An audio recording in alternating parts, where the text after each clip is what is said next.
మొత్తం గంజాయి 200 గ్రాములు ఉంది. అంటే గంజాయి విలువ అందాజ 10,000 వరకు ఉంటుంది. ఈ 200 గంజాయితో పాటు వాళ్ళు ఈ కమ్యూనికేషన్ వాళ్ళ 4 ఫోన్లను కూడా సీజ్ చేయడం జరిగింది.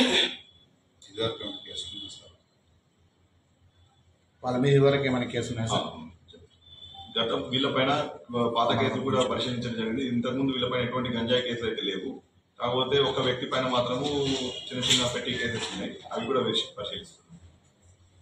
ఇటీవల వరుసగా గంజాయి పట్టుకోవచ్చు సార్, దీని మీద ఏం చర్యలు తీసుకుంటాం?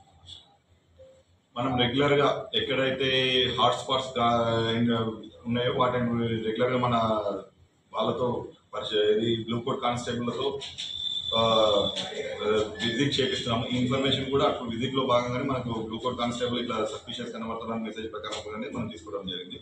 కాబట్టి ఎక్కడైనా కానీ ఎవరికైనా కానీ ఇటువంటి ఇన్ఫర్మేషన్ ఉంటే ప్రజలు కంపల్సరీగా పోలీసులకు సహకరించి మాకు ఇన్ఫర్మేషన్ ఇవ్వాల్సిందిగా కోరుతున్నాము.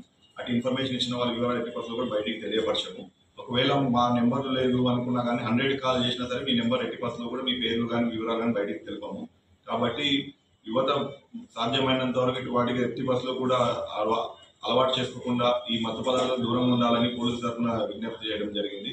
అలాగే ప్రజలకు మరియు యువతకు ఎవరికైనా మీ చుట్టుపక్కల ఇటువంటి సస్పిషియస్ మూమెంట్స్ ఉంటే ఎంబడే జడ్చల పోలీస్కి తెలుపగలరని కోరుతున్నాను.